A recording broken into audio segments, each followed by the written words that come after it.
نبی کی میلاد مناتا ہوا نظر آتا ہے۔ اپنے گھروں پر جھنڈیاں لگانا، اپنے گھروں کو لائٹنگ سے سجانا، روشنی کا اہتمام و انتظام و انصرام کرنا، یہ ایک عاشق رسول کی پہچان ہے، ایک ایمان والے کی پہچان ہے۔ کیوں؟ اس لیے کہ نبی پاک صلی اللہ تعالی علیہ وسلم کی ولادت وہ عظیم واقعہ ہے، وہ عظیم مرحلہ ہے کہ جس کے صدقے میں کائنات کو، جس کے صدقے میں کائنات میں بسنے والے انسان کو اشرف المخلوقات کا درجہ ملا ہے۔ یہ وہ عظیم واقعہ ہے، یہ وہ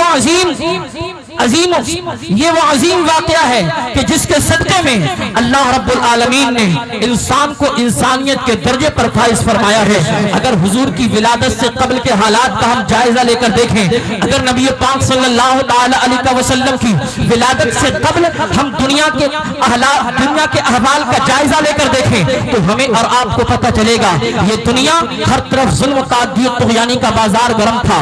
اس دنیا کے اندر ہر طرف ظلم و ستم کے پہاڑ توڑے جا رہے تھے۔ ایک امیر ایک غریب پر ظلم و ستم کے پہاڑ توڑتا، ایک ظالم مظلوم پر ظلم و ستم ڈھاتا۔ اس دنیا کے اندر آپ کسی بھی خطے کا جائزہ لے کر دیکھ لیں، کسی بھی چپے کا جائزہ لے کر دیکھیں، دنیا کے خطے کے اندر، دنیا کے چپے اور گوشے کے اندر ہر طرف ظلم و ستم کے پہاڑ توڑے جاتے تھے، ہر طرف انسانیت پر ظلم و ستم کے پہاڑ توڑے جاتے تھے۔ لیکن نبی پاک صلی اللہ تعالی علیہ وسلم کی ولادت وہ عظیم واقعہ ہے، وہ عظیم مرحلہ ہے کہ حضور کی ولادت کے صدقے میں انسان کو انسانیت کا درجہ ملا ہے۔ اللہ رب العالمین نے انسانوں کو مونس و غمخوار بنا کر، یتیموں کا سہارا بنا کر اللہ رب العالمین نے نعرہ تکبیر، نعرہ رسالت، نعرہ غوثیت، حضرت علامہ مفتی اعظم قادری صاحب قبلہ قاضی شہر ہلدوانی، نعرہ تکبیر، ازہری کمیٹی، جشن آمد رسول۔ سبحان اللہ، سبحان اللہ، بہت یہاں کا درود پاک پڑھیں اللہم بولو صلی اللہ تعالی علیہ وسلم۔ بہت اچھا بھائی، سبحان اللہ، سبحان اللہ۔ بیٹھ جاؤ، انتشار نہ کریں آپ حضرات۔ بچوں کو بیٹھا رہنے دیتے۔ اب جو لوگ کھڑے ہوئے ہیں وہ تو آگے بیٹھ جائیں یہاں پہ کم سے کم۔ سبحان اللہ، دیکھیں کافی تعداد میں لوگ ہیں، آپ یہاں آگے آ جائیں، بیچ میں انتشار نہ کریں، بیٹھ جائیں، خاموشی کا ماحول بنا لیں ایک بار بس۔ بار بار کھڑے ہونا، ادھر ادھر بھاگنا، پھر اس سے ذہن منتشر ہو رہا ہے۔ درود پاک پڑھیں اللہم صلی علی سیدنا مولانا محمد وعلی آل سیدنا مولانا محمد بارک وسلم، صلو علیہ صلاۃ و سلام علیک یا رسول اللہ صلی اللہ تعالی علیہ وسلم۔ تو میں آپ کے سامنے نبی پاک صلی اللہ تعالی علیہ وسلم کی ولادت سے قبل کے حالات کا، دنیا کا ایک خاکہ آپ کے سامنے پیش کر رہا تھا۔ اگر ہم اپنے ملک ہندوستان کا جائزہ لے کر دیکھیں، ہندوستان کی تاریخ ہم کو یہ بتلاتی ہے کہ انسان نہیں بلکہ جانور بن کر زندگی گزارنے پر مجبور تھا۔ کیوں؟ اس لیے کہ ان کا کوئی ہادی، کوئی رہبر، کوئی رہنما نہیں تھا۔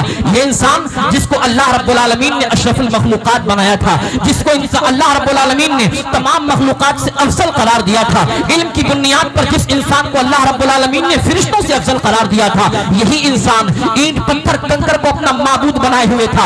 اسی ہندوستان کی سرزمین پر پیڑ پودوں کو اپنا معبود بنا کر ان کے سامنے اپنی پیشانی کو جھکاتا ہوا نظر آ رہا تھا۔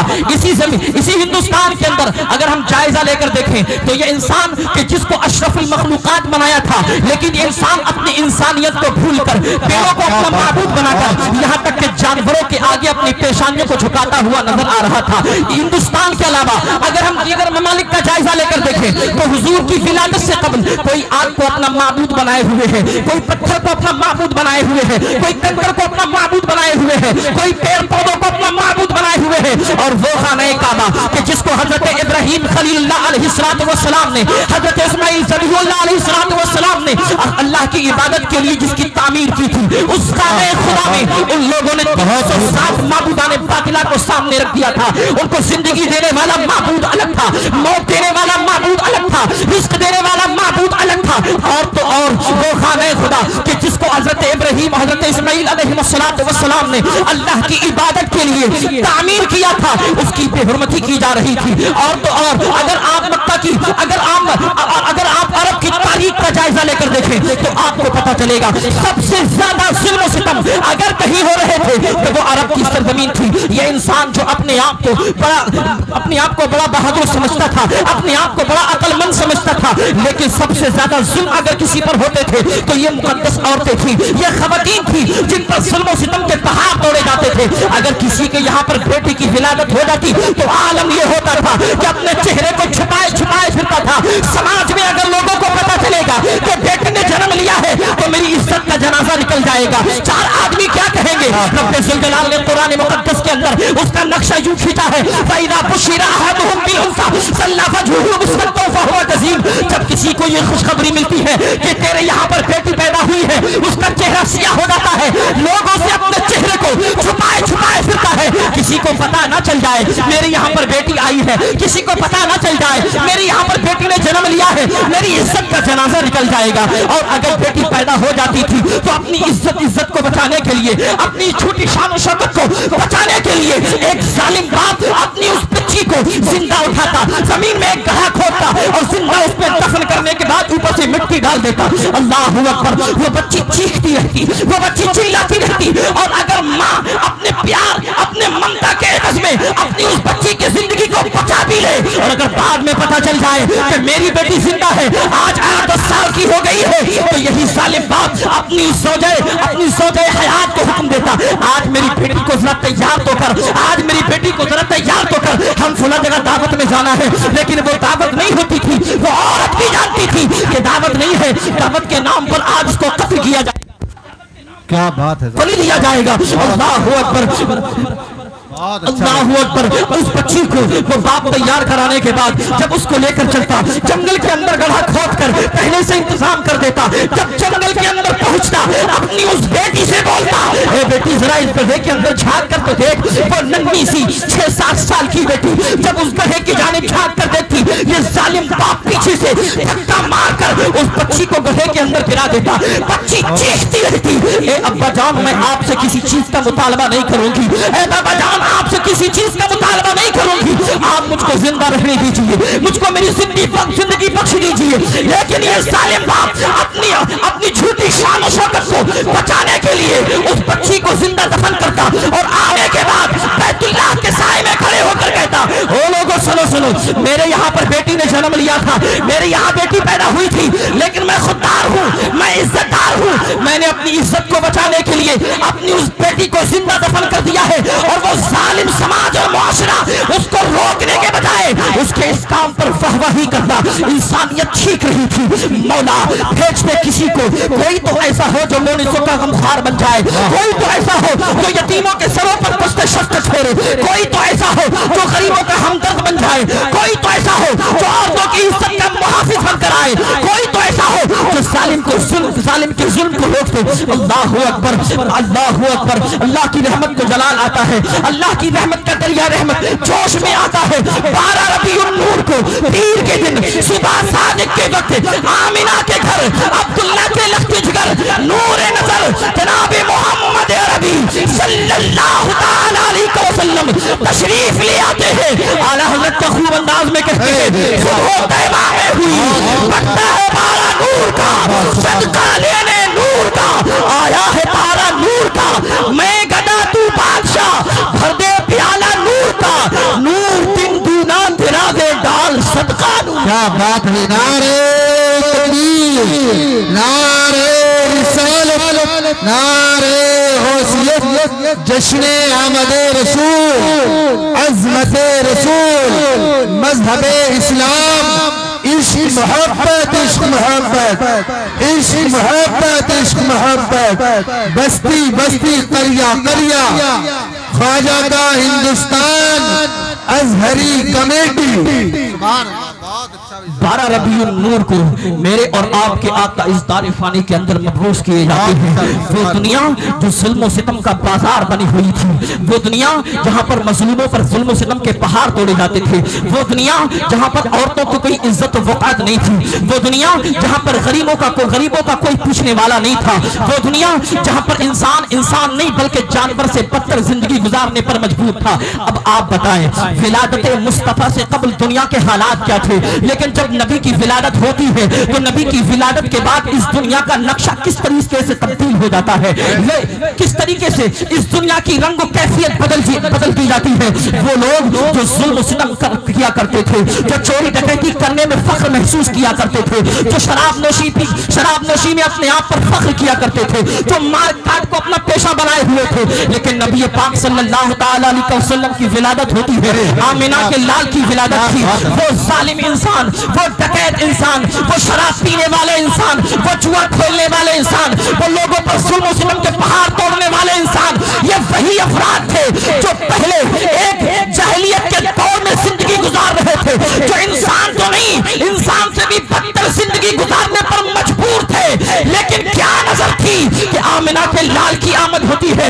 ایمان کی دولت سے اللہ رب العالمین نے سرفراز کیا نبی کے صدقے میں۔ جب ایمان ملتا ہے تو یہی انسان جو اپنے رب کو نہیں پہچانتے تھے، جو غریبوں پر ظلم و ستم کے پہاڑ توڑتے تھے، اب زمانے میں قائد بن کر چلتے ہوئے نظر آ رہے ہیں، اب رہبر اور رہنما بن کر نظر آ رہے ہیں، اب لوگوں کے مونس و خونخوار بن کر نظر آ رہے ہیں۔ کسی شاعر نے کیا خوب کہا تھا، کیا نظر تھی جس نے خود نہ تھے جو راہ پر اوروں کے ہادی بن گئے، خود نہ تھے جو راہ پر اوروں کے ہادی بن گئے، کیا نظر تھی جس نے مردوں کو مسیحا کر دیا، کیا بات ہے، بہت اچھا سنا، کیا نظر تھی جس نے مردوں کو مسیحا کر دیا۔ یہ آمنہ کے لال کی ولادت کر سکتا تھا۔ اب میں آپ سے پوچھتا ہوں، وہ جو کہتے ہیں کہ نبی کی میلاد نہ مناؤ، وہ جو کہتے ہیں نبی کی میلاد منانا ناجائز ہے، وہ جو کہتے ہیں نبی کی میلاد منانا بدعت ہے، وہ جو کہتے ہیں نبی کی میلاد منانے کا کیا فائدہ ہے، میں آپ سے پوچھتا ہوں نبی کا میلاد کون منائے گا؟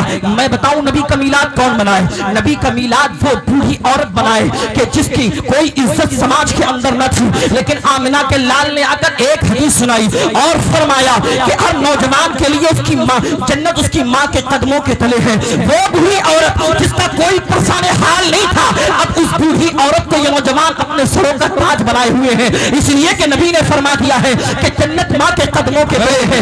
میلاد کون منائے؟ میلاد وہ جوان بہن منائے کہ جس کی کوئی عزت و وقت نہیں تھی، لیکن نبی نے فرمایا کہ جو بھائی اپنی بہن کی عزت کا محافظ بن جائے، اس کی اچھی تربیت کرے، اس کو اچھا پیغام سکھائے، اس کو اچھی تعلیم دے، کل قیامت کے دن وہ جنت میں میرے ساتھ ہوگا۔ تو بہن نبی کے میلاد منائے۔ اللہ اکبر۔ میلاد کون منائے؟ میلاد وہ زندہ ہونے دفن ہونے والی بچیاں منائے کہ جن کو زندگی کا کوئی ادھیکار نہیں تھا، جن پر ظلم و ستم کے ساتھ زندہ دفن کر دیا جاتا تھا، لیکن آمنہ کے لال کی ولادت ہوئی، ان بچیوں کو زندگی ملی۔ کوئی اور میلاد منائے نہ منائے، جس کو عزت ملی ہے وہ نبی کی میلاد منائے گا۔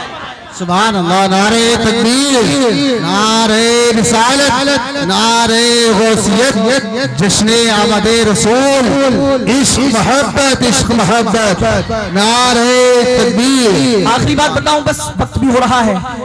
نثار تیری چہل پہل پر، بڑے خاموشی سے سن رہے ہیں آپ حضرات، ایک مرتبہ بیداری کا ثبوت دے دیجیے۔ نثار تیری چہل پہل پر، نثار تیری چہل پہل پر، ہزاروں عید ربیع الاول۔ جتنے نبی کے غلام ہیں صرف وہی ہاتھ اٹھا رہے ہیں، دوسروں کو نبی کے نام پر ہاتھ نہیں اٹھانا ہے، نبی کی محبت میں سب اٹھائیں۔ نثار تیری چہل پہل پر، ہزاروں عید ربیع الاول، سوائے ابلیس کے جہاں میں سبھی تو خوشیاں منا رہے ہیں، جو خوشی نہیں مناتا ہے۔ ہم نے یہ کہا ہے کہ سوائے ابلیس کے جہاں میں سبھی تو خوشیاں منا رہے ہیں۔ اور کہنے والا کہنے لگا ہمیں ابلیس کہہ رہے ہیں، ہم ابلیس نہیں کہہ رہے ہیں۔ جب نبی کی ولادت ہوئی، جب نبی کی آمد ہوئی، نبی کی ولادت سے قبل شیاطین آسمانوں میں اڑ جایا کرتے تھے، جنات آسمانوں میں جایا کرتے تھے اڑتے ہوئے، اور وہاں فرشتوں کی باتیں سنتے تھے اور آ کر نجومیوں اور کاہنوں کے کانوں میں سرگوشیاں کر دیا کرتے تھے، اور یہ نجومی اور کاہن ان باتوں کو لوگوں کے سامنے اپنے درمیان ملا جھلا کر بیان کر دیتے تھے، کچھ جھوٹی ہوتی تھی کچھ سچی ہوتی تھی۔ لیکن جب نبی کی ولادت ہوئی، جب میلاد والے آقا دنیا میں تشریف لائے، تو ان شیطانوں کا آسمانوں میں جانا بند ہو گیا۔ اب اگر کوئی جاتا ہے تو اس پر کوڑے پڑتے ہیں، اب وہ آسمانوں میں نہیں جا سکتا۔ بڑا دکھ ہوا تھا شیطانوں کو، بڑی تکلیف ہوئی تھی شیطانوں کو، بڑی تکلیف ہوئی تھی ابلیسوں کو، اس لیے کہ اب ہم آسمان میں نہیں اڑ سکتے ہیں۔ کیوں؟ میلاد والے نبی آ گئے، تو جو کل نبی کی ولادت پر خوشیاں منا رہے تھے وہ سچے نبی کے غلام تھے، اور جو کل نبی کی ولادت پر دکھ اور تکلیف کا اظہار کر رہے تھے وہ مومن اگر تم نبی کی ولادت کی خوشیاں نہیں منا سکتے ہو تو کم سے کم دکھ کا اظہار تو مت کرو. جو منا رہے ہیں ان کو منانے دو اور یہ نعرہ لگاؤ نثار تیری چہل پہل پر ہزاروں عید ربیع الاول سوائے ابلیس کے جہاں میں سبھی تو خوشیاں منا رہے ہیں. بہت اچھا بھی زندہ باد. وما علینا الا البلاغ. السلام علیکم.